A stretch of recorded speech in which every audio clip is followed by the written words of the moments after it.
Vidéo sans langue de bois. Questionnement. Notre société, etc. Alors non, c'est pas questionnement sur notre société, mais questionnement sur notre société actuelle. On s'est fait la réflexion avec Laura l'autre jour. On était dans le lit et tout. Et avant de regarder notre série, elle regardait des réels, des machins, ou des TikTok ou je sais pas quoi.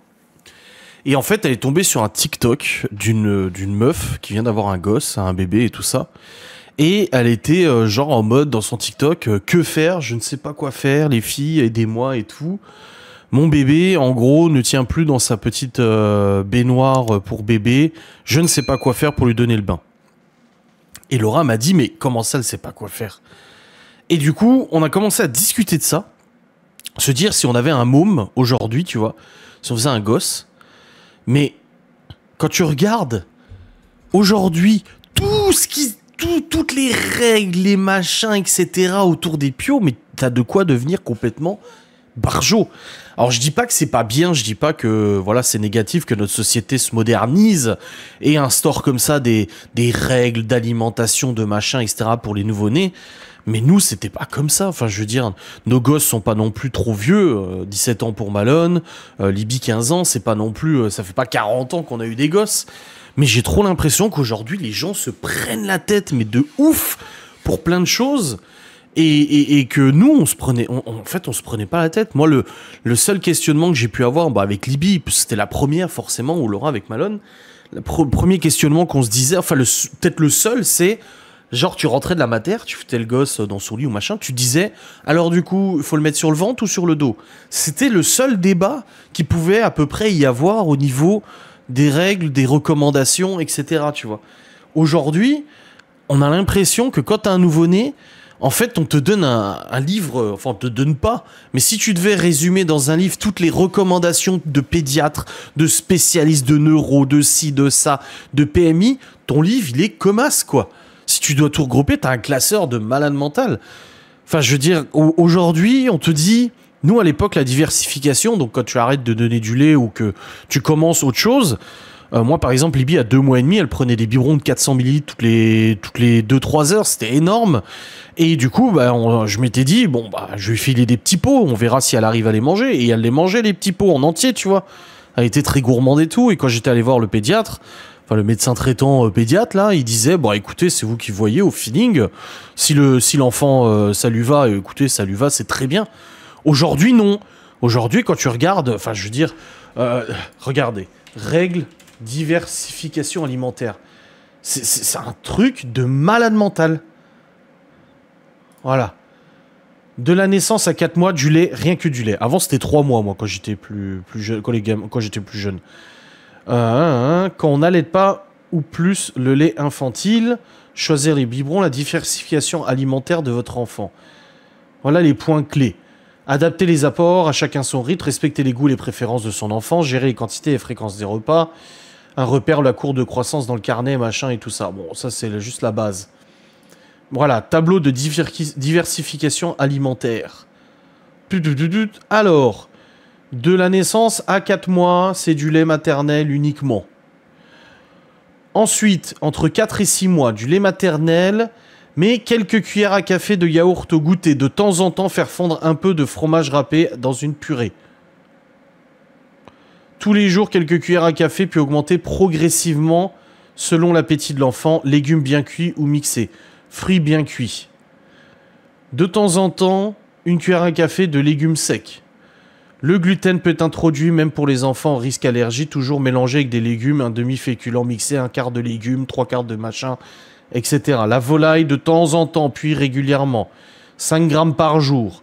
Ensuite, les matières grasses, une cuillère à café d'huile ou de temps en temps une noisette de beurre. Eau à volonté au verre, éviter toutes les boissons sucrées, tout type de jus de fruits, machin, etc. Ensuite, seulement à partir de 6 mois... On peut continuer les maternelles, mais à partir de 8-10 mois, petits morceaux de fromage mou, uniquement. À partir de 10 mois, petits morceaux de fromage de plus en plus durs. À chaque repas, selon l'appétit de l'enfant, des légumes bien cuits, des fruits bien mûrs ou cuits. 10 grammes par jour ou un quart d'œuf dur. Enfin... Ça, c'est pas l'extrême, hein. Là, on n'est pas sur de l'extrême, parce qu'il y a carrément... Moi, j'ai déjà entendu de l'extrême inverse où, en gros, il faut, à partir de 4 mois, donner uniquement ça. Et puis, à 4 mois et demi, il faut passer à ça. Et à 5 mois, ça. Et à 6 mois, ça. Et nanani, et nanana. Enfin, c'est hallucinant, en fait, les règles, rien que de l'alimentation. Alors, vous allez me dire, oui, mais c'est normal, c'est les études, les allergies, etc., etc. Mais il y avait moins de gosses allergiques à notre époque qu'aujourd'hui. Enfin, je veux dire, est-ce que c'est une simple question, une réflexion, mais une simple question, encore une fois, chacun fait bien comme il veut, et c'est très bien comme ça. Mais est-ce que ce serait pas justement toutes ces contraintes, ces restrictions, ces machins qui causent ces allergies, qui finalement rendent les gamins plus fragiles au niveau de la tolérance alimentaire, etc. Est-ce que ce serait pas ça? C'est une simple question, me tombez pas dessus, m'attrapez pas ma veste en disant... Non, c'est une simple question. Moi, j'en sais rien, je suis pas médecin, machin, etc. Mais je trouve ça hallucinant, toutes ces règles. Après, il y a toutes les règles. Oui, il faut l'habiller comme ça, mais pas trop comme ça, mais mettre ça. Et puis, il faut lui demander son autorisation avant de l'habiller. Nana. Alors, il y en a une qui a répondu à mon commentaire parce que je trouvais ça aberrant de quand tu changes la couche de ton gosse, de lui dire est-ce que je peux te toucher. Il y en a une qui a dit oui, mais c'est pour apprendre justement le respect du corps dès le plus jeune âge et tout. Peut-être. Oui, enfin, tu peux l'apprendre à n'importe quel moment, mais oui, si tu veux. Après, ça coûte rien de le demander, mais je trouve ça un peu ridicule. Moi, je change mon gamin, je peux dire est-ce que je peux te changer ta couche? Ouais, enfin voilà, il y a des trucs qui me semblent quand même aberrants. Et après, au niveau des normes, des machins, alors il faut un biberon. Mais le biberon, faut pas qu'il soit trop comme ça. Et pas trop comme ça non plus. Il faut qu'il soit... voilà, je veux dire, moi à l'époque, alors ça peut-être choqué, mais par exemple, Léo, il avait des biberons avec... tu sais, il y avait de l'épaississant dans le lait. Parce que t'étais obligé de mettre de l'épaississant, sinon il vomissait et tout ça. C'était une catastrophe, Léo. C'était une vraie catastrophe, son alimentation au lait. Et du coup, les tétines, tu sais, il y a des trous dedans, des niveaux. Mais les niveaux n'allaient pas.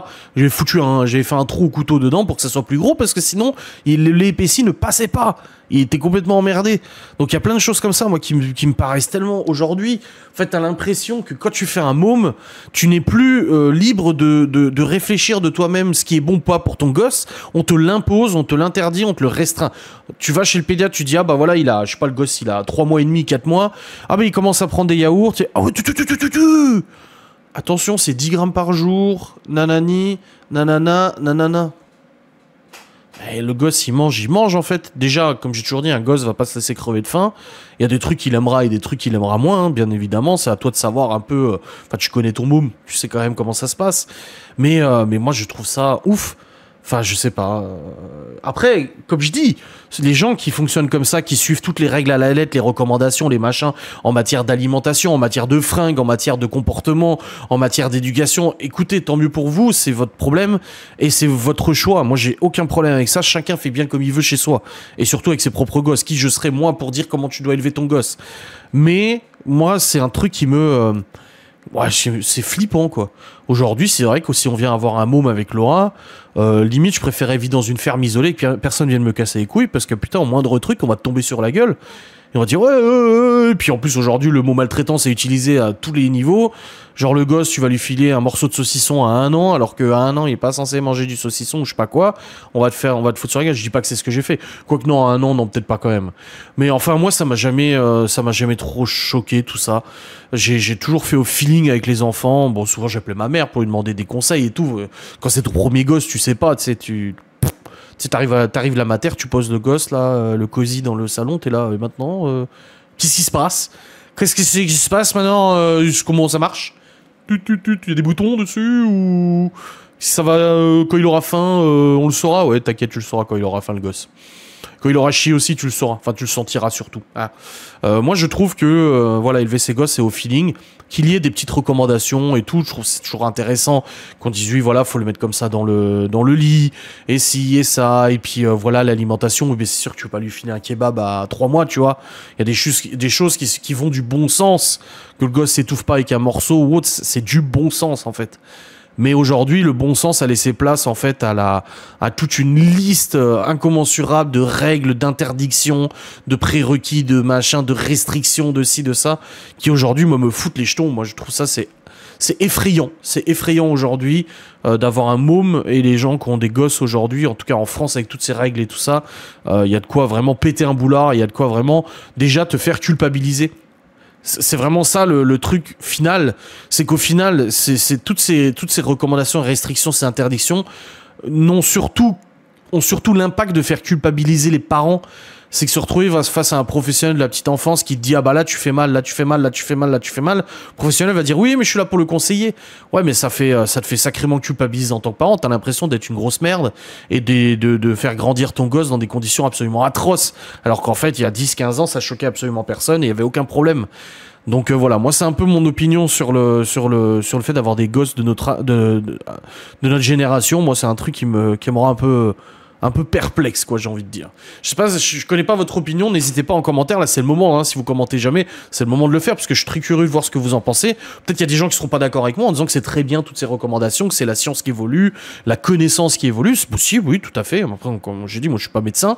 Ou les gens, au contraire, qui pensent un peu comme moi, que bah, ça fait flipper, et qu'à l'époque on se prenait pas autant la tête. Oui, mais à l'époque vous prenez pas la tête, regarde le résultat aujourd'hui. Bah écoute, le résultat aujourd'hui, c'est que moi j'ai plutôt l'impression que c'est la génération des gosses de 2000, on va dire 2015-2020 qui commencent à devenir complètement dégénérés, contrairement à la génération de nos enfants qui sont déjà pas mal starbés, et notre génération à nous, on était encore à peu près sain d'esprit. Enfin, j'ai l'impression, c'est ce que j'ai l'impression, je me trompe peut-être, mais voilà, encore une fois, moi cette vidéo, c'est un titre purement informatif, je vous donne juste mon opinion et puis ça s'arrête là. Bref, j'espère que cette vidéo vous aura fait plaisir. Des bisous, salut.